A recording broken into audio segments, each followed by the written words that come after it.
Supreme court ने राजस्थान के निजी स्कूलों को वार्षिक स्कूल फीस में 15% कटौती का निर्देश दिया। फीस न चुकाने पर किसी भी छात्र को परीक्षा में बैठने से न रोका जाए। सुप्रीम कोर्ट ने राजस्थान में गैर मान्यता प्राप्त निजी स्कूलों को शैक्षणिक वर्ष 2019-20 के लिए राजस्थान स्कूल फीस का विनियमन अधिनियम 2016 के तहत निर्धारित छात्रों से वार्षिक स्कूल फीस लेने की अनुमति दी। जस्टिस एम खानविलकर और जस्टिस दिनेश माहेश्वरी की पीठ ने स्कूलों को निर्देश दिया कि शैक्षणिक वर्ष 2020-21 के दौरान छात्रों द्वारा सुविधाओं का उपयोग नहीं किए जाने के एवज में फीस में 15% की कटौती करें। अपीलकर्ता संबंधित गैर मान्यता प्राप्त निजी स्कूलों का प्रबंधन शैक्षणिक वर्ष 2019-20 के लिए राजस्थान स्कूल फीस का विनियमन अधिनियम 2016 के तहत तय वार्षिक स्कूल फीस छात्रों से लिया जाएगा, लेकिन सुविधाओं का उपयोग नहीं होने के एवज में वार्षिक फीस में 15% की कटौती की जाए। निजी स्कूल प्रबंधन ने शैक्षणिक वर्ष 2020-21 के स्कूल फीस के मामले में शीर्ष कोर्ट का दरवाजा खटखटाया, जिसमें Rajasthan board of secondary education के साथ मार्च 2020 से महामारी लॉकडाउन के कारण संबंधित बोर्डों द्वारा पाठ्यक्रम की कमी को देखते हुए केंद्रीय माध्यमिक शिक्षा बोर्ड से संबद्ध स्कूलों द्वारा 70% ट्यूशन फीस तक सीमित और स्कूल से 60% फीस सहित स्कूल फीस के संग्रह को रोकने के सरकारी आदेशों को चुनौती दी गई थी। उच्च न्यायालय ने सरकार के आदेश को बरकरार रखा। राजस्थान सरकार ने कोविड-19 महामारी के मद्देनजर प्राथमिक और माध्यमिक मान्यता प्राप्त निजी स्कूलों को 3 महीने के लिए स्कूल की फीस लेने पर रोक लगा दिया था। इसके बाद फीस के संग्रह के उपरोक्त प्रावधान को स्कूलों में इस शर्त के साथ खोलने तक बढ़ा दिया गया था कि किसी भी छात्र का नाम स्कूल की फीस का भुगतान न करने पर भी काटा नहीं जाएगा। राजस्थान उच्च न्यायालय के समक्ष याचिकाएं दायर कर राज्य सरकार के इन आदेशों को चुनौती दी गई थी। उच्च न्यायालय की कल पीठ ने विद्यालयों के प्रबंधन के निर्देशों के साथ याचिका का निपटारा किया कि छात्रों को अपनी पढ़ाई ऑनलाइन जारी रखने की अनुमति दें। छात्रों को कुल ट्यूशन फीस का 70% जमा करने की अनुमति दें। ट्यूशन फीस का 70% मार्च 2020 से 3 किश्तों में जमा करने की अनुमति दी जाए और उक्त शुल्क का भुगतान न करने पर छात्रों को ऑनलाइन कक्षाओं में शामिल होने की अनुमति नहीं दी जा सकती है, लेकिन वे स्कूल से निष्कासित नहीं किया जाएंगे। उच्च न्यायालय ने कई निर्देश जारी किए, लेकिन यह देखा कि प्राथमिक और माध्यमिक शिक्षा विभाग द्वारा मान्यता प्राप्त निजी स्कूल सरकार द्वारा पारित आदेश के संदर्भ में पूर्व प्राथमिक कक्षाओं के छात्रों सहित छात्रों के माता पिता से स्कूल फीस लेने के हकदार होंगे। शीर्ष अदालत के समक्ष स्कूल प्रबंधन ने कहा कि आपदा प्रबंधन अधिनियम 2005 या राजस्थान महामारी रोग अधिनियम 2020 या राजस्थान स्कूल फीस का विनियमन अधिनियम के प्रावधानों में से कोई भी निजी स्कूलों द्वारा लिए जा रहे फीस को कम करने के लिए राज्य सरकार को अधिकृत नहीं करता है।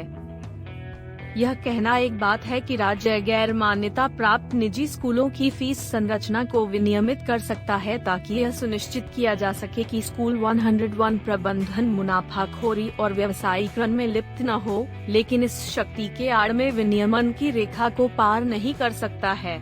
यह निश्चित रूप से कानून द्वारा शासित आवश्यक वस्तु नहीं है, जैसे कि आवश्यक वस्तु अधिनियम 1955 राज्य को टैरिफ या मूल्य की सीमा तय करने के लिए सशक्त बनाता है। संविधान पीठ सहित इस न्यायालय द्वारा लगातार संज्ञान लेने के आलोक में स्कूल फीस संरचना का निर्धारण, जिसमें संबंधित अवधि के लिए निर्धारित स्कूल शुल्क में कमी शामिल है, एक निजी अनएडेड स्कूल चलाने वाले स्कूल प्रबंधन का अनन्य विशेषाधिकार है और इस पर विधानमंडल तब तक कानून नहीं बना सकता है जब तक कि स्कूल प्रबंधन का मुनाफाखोरी और व्यावसायीकरण नहीं करता है। इसके परिणाम स्वरूप राज्य सरकार इस संबंध में संविधान के अनुच्छेद 162 के तहत शक्ति का प्रयोग नहीं कर सकती है। आपदा प्रबंधन अधिनियम 2005 के तहत महामारी के मद्देनजर फीस संरचना के संबंध में आदेश और निर्देश जारी करने की शक्ति नहीं है। राजस्थान महामारी रोग अधिनियम के तहत निजी महाविद्यालयों के स्कूल शुल्क को कम नहीं किया जा सकता है। अधिनियम 2020 की धारा 4 में उल्लिखित उपाय किसी भी तरह से हवाई, रेल, सड़क, अस्पताल, अस्थायी आवास के टैरिफ से निपटते हैं। यह केवल प्राधिकरण को किसी भी उपयोग या गतिविधियों को प्रतिबंधित करने में सक्षम बनाता है, जिसे सरकार महामारी रोगों को फैलाने या प्रसारित करने के लिए पर्याप्त मानती है और उस उद्देश्य के लिए ऐसे रोगों से संक्रमित होने के संदेह वाले विभिन्न स्थानों का निरीक्षण करती है। दरअसल यह राज्य के कार्यालयों, सरकारी और निजी और शैक्षणिक संस्थानों के कामकाज को विनियमित या प्रतिबंधित कर सकता है। हालांकि यह केवल इसके उपयोग के तरीके और इसके समय के संबंध में होगा, जिसमें मानक संचालन प्रक्रियाओं का पालन करना शामिल है, ताकि यह सुनिश्चित किया जा सके कि संचालित गतिविधियों के कारण महामारी का संक्रमण नहीं हो रहा है। विनियमित करने की शक्ति का उपयोग माल और सेवाओं की टैरिफ, फीस या लागत और दो निजी पार्टियों के बीच अनुबंध के मामलों के विशेष रूप से आर्थिक पहलुओं या गैर मान्यता प्राप्त निजी स्कूलों की स्कूल फीस को नियंत्रित करने के लिए नहीं किया जा सकता है। स्कूल प्रबंधन द्वारा इस महामारी के बीच छात्रों से उन गतिविधियों और सुविधाओं के संबंध में फीस जमा करने के लिए नहीं कहा जा सकता, जिन सुविधाओं का उपयोग छात्रों द्वारा नहीं किया जा रहा है या प्रदान नहीं किया गया है। स्कूल प्रबंधन से शिक्षा प्रदान करने के क्षेत्र में चैरिटेबल कार्य करने की अपेक्षा की जाती है। उससे स्थिति के प्रति संवेदनशील रहने की उम्मीद की जाती है और छात्रों और उनके माता पिता के कष्ट को कम करने के लिए आवश्यक उपचारात्मक उपाय किए जाने की उम्मीद की जाती है। स्कूल प्रबंधन के लिए स्कूल फीस का पुनर्निर्धारित भुगतान इस तरह से है कि एक भी छात्र को उसकी शिक्षा के अवसर से वंचित नहीं किया जाना चाहिए और साथ ही जियो और जीने दो की मान्यता का बरकरार रखना चाहिए। कानून के तहत स्कूल प्रबंधन द्वारा इस महामारी के बीच छात्रों से उन गतिविधियों और सुविधाओं के संबंध में फीस जमा करने के लिए नहीं कहा जा सकता, जिन सुविधाओं का उपयोग छात्रों द्वारा नहीं किया जा रहा है या प्रदान नहीं किया गया है। इसके साथ ही मुनाफाखोरी और व्यावसायीकरण में लिप्त नहीं होना चाहिए।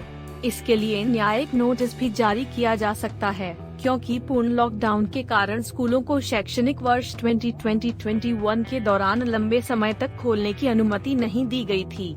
स्कूल प्रबंधन ने लागत को बचाया होगा, जैसे कि पेट्रोल, डीजल, बिजली, रखरखाव लागत, पानी फीस, 120 स्टेशनरी शुल्क आदि। संबंधित अवधि के दौरान छात्रों को ऐसी सुविधाएं प्रदान किए बिना स्कूल चलाया गया।